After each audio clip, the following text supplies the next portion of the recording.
Hello, I'm Charles Kovess, Australasia's passion provocateur. Welcome to this week's episode of the Charles Kovess Show, whether you're watching on Rumble, on YouTube, or listening via one of the many podcast platforms. This is the place for you to be inspired, to live a life of passion that is guided by your self-awareness about who you are and what you want your life to be. Remember, passion is a source of unlimited energy from your soul that enables you to produce extraordinary results, above ordinary. Most people are ordinary because they're not pursuing their passion. My favorite quote is, greatness can only be achieved through passion. So let's get into this week's topic that might inspire you to achieve greatness. I had a quick trip to Berlin, Germany.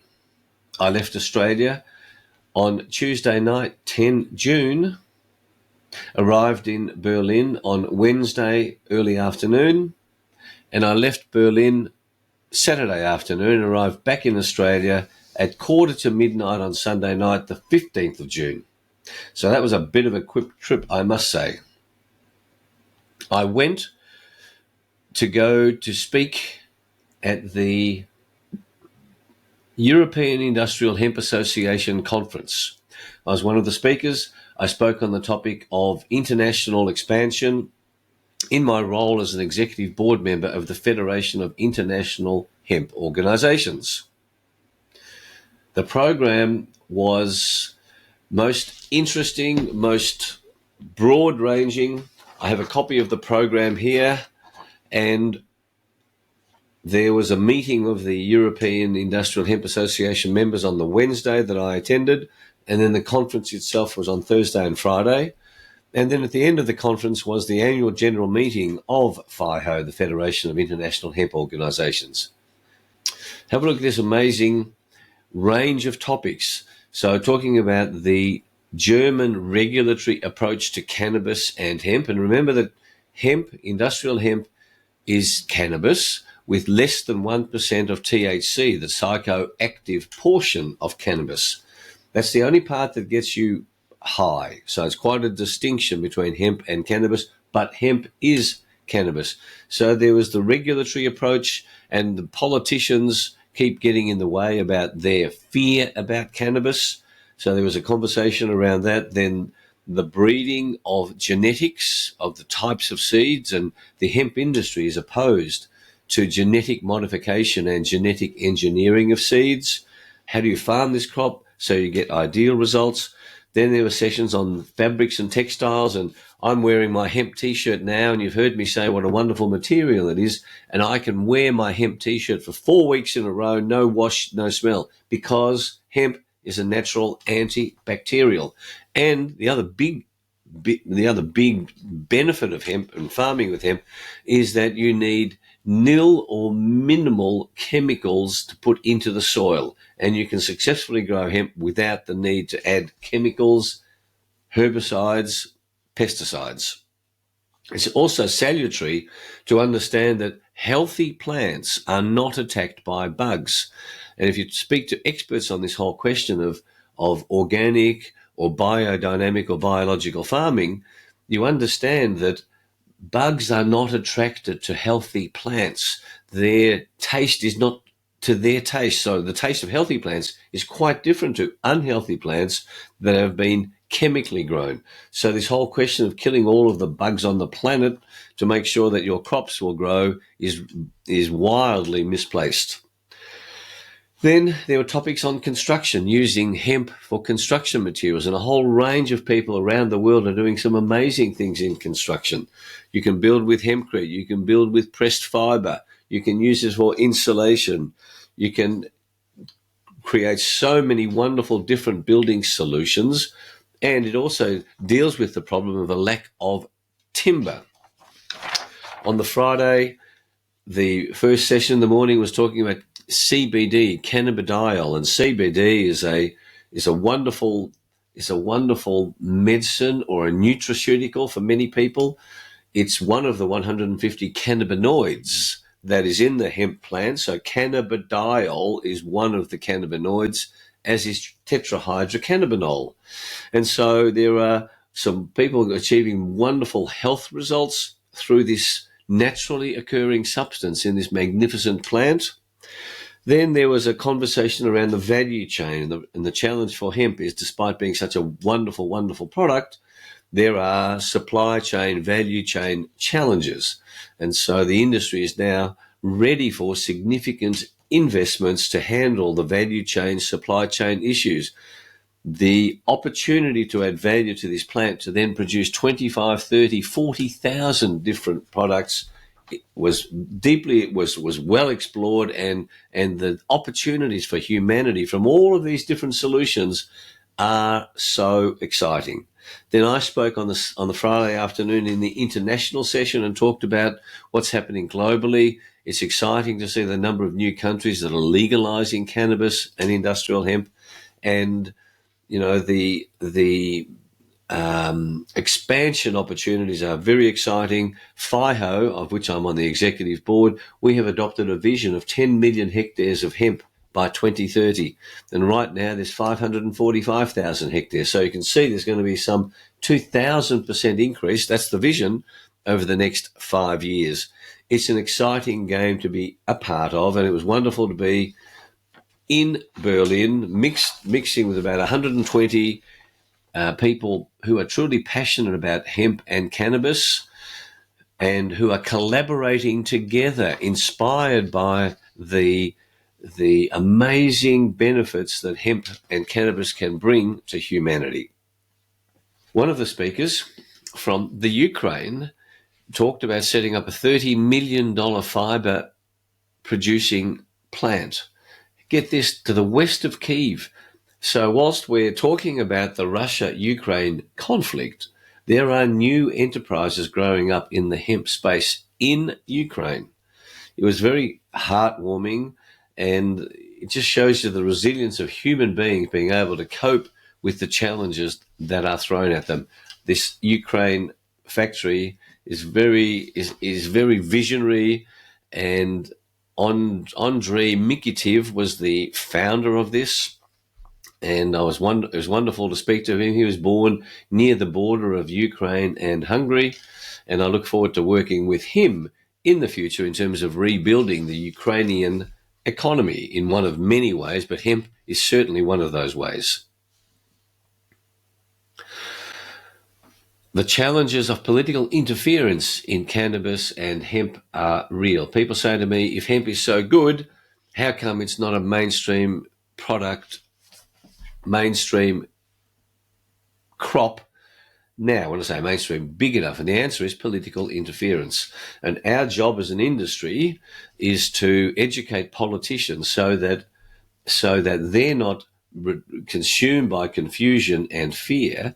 And we have to educate the public so that they demand these hemp and cannabis solutions. So that's the benefit of coming together at a conference, collaborating, and having a consistent message, because it's inconsistency that creates confusion. And even within the hemp collaborative, the collaborative discussions that go on, of course there are discussions and disagreements about, well, what is the best way to describe this plant? So that's part of my job as well, to spread clarity of thinking and clarity of messaging.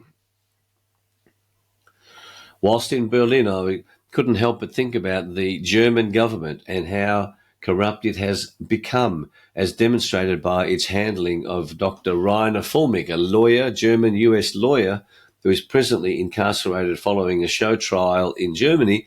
Rainer is a true freedom warrior and was effectively attacked by the German government because it feared his influence on inspiring Germans and the rest of the world to fight for freedom.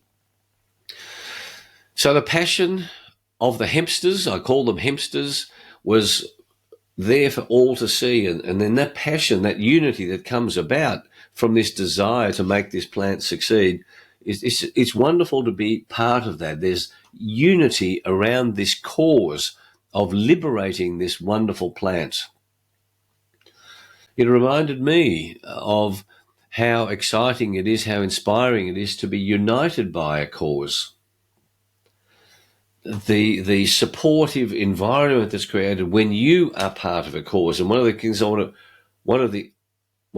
I want to inspire you about is becoming self-aware about what does inspire you, what cause does inspire, what issue are you upset about that you are willing to unite with other human beings and invest your time, energy, and money in fighting for that cause, because that's how humanity progresses.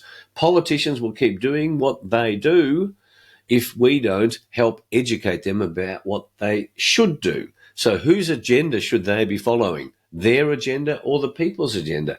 I say it's the people's agenda. The people elect the politicians to implement what the people want. Part of the challenge, and by the way, one thing that I do want, of course, is coffee. Oh, Julie, that is so good. Thank God coffee is a global mainstream product, unlike hemp. You can also have hemp tea. I'll tell you about that one day. So finding your cause, your self-awareness journey is to say, gosh, what does inspire me? And I want to tell you about another cause, a specific cause that I'm passionate about, that is tied into the freedom movement. And it's called the Forever Freedom Movement. Now, at this moment, I want to introduce you to Buttonheart Bear. What do you think? Isn't he or she cute? This is a unisex bear. It is a unique bear. It is numbered. I have number 14 because that's the day of my birth. They said, what number would you like? And the vision is that this bear is going to become Buttonheart Bear. You'll notice the heart on his nose. He is going to become as well known or more well known than Paddington Bear. Now, Buttonheart is part of the Forever Freedom Movement. And what's the freedom related to? It is all about freeing children from trafficking for slavery purposes or sex purposes. And this is a huge global problem.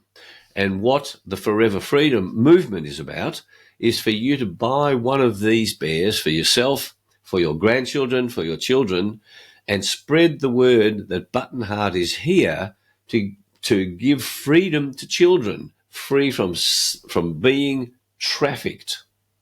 So we will put the link into the chat for you to have a look at this beautiful bear, this amazing, unique bear, and choose to buy one for your children, grandchildren, or for yourself. And then, like I am doing now, spread the word around Buttonheart, and let's create a global movement. This is a cause called Forever Freedom. So, if neither of these causes of hemp or Buttonheart inspire you, what does? And if these causes do inspire you, what these causes need is impact investors, small and large investors. And if you love the stories I'm sharing with you, send me an email. I'll happily send you more details, or go and find your cause. And it's tying, and the purpose of Buttonheart is to tie people together in a cause, not just give money to a cause, but to be part of the cause. And of course, in the hemp space, I'm deeply in it. In Buttonheart, I'm deeply in it. And then when you see other people with their Buttonheart bear, it shows you that people are fighting to protect children, to make them forever free. What's the benefit of being inspired?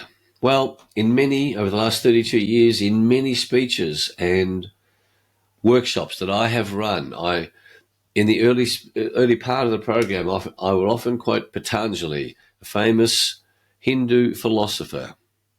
And he said this: when you are inspired by some great purpose, some extraordinary project, all your thoughts break their bonds, your mind transcends limitations, your consciousness expands in every direction, and you find yourself in a new, great, and glorious world. Dormant forces, faculties, and talents become alive, and you discover yourself to be a greater person by far than you ever dreamed yourself to be. Imagine that. When you are inspired, you become a greater person by far than you ever dreamed yourself to be. Spend the time to deeply look inside you, raise your self-awareness, and get in and tap into your inspiration, tap into your enthusiasm. And the word enthusiasm, its etymology comes from two Greek words, en and theos. En meaning inside, theos meaning God. When you are enthusiastic, you are as if you are in the mind of God. Being inspired and enthusiastic and passionate is an extraordinary way to live life. That's why I do this show. That's why I left the law. That's why I want to inspire you to live life on your terms, and joining with others in a cause is such a wonderful way to live life. You stop being myopically focused on yourself and you're looking outside at the same time as you're pursuing your own journey. But that's how you become a greater person, rather than just looking inside, worried about your own problems. No, look out there and see what you can give. And when you give, you receive. I have found that to be true in my life. Julie has found that to be true in her life, and many people that I deal with in cause-related activities say the same thing, that you become truly alive. I repeat, check the show notes to find out all about Buttonheart Bear. If you know impact investors who are inspired to fight against children being trafficked, or who wish to see the expansion of industrial hemp for the benefit of humanity, introduce them to me. I would love to speak to them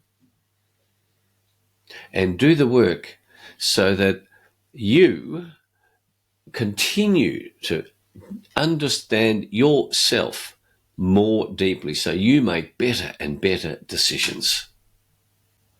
If you're new to the show, check the links in the show notes to the foundational principles of this show, and also further details about my background. If you want to link with me on LinkedIn, please do so. With Julie, similarly, we're both on LinkedIn.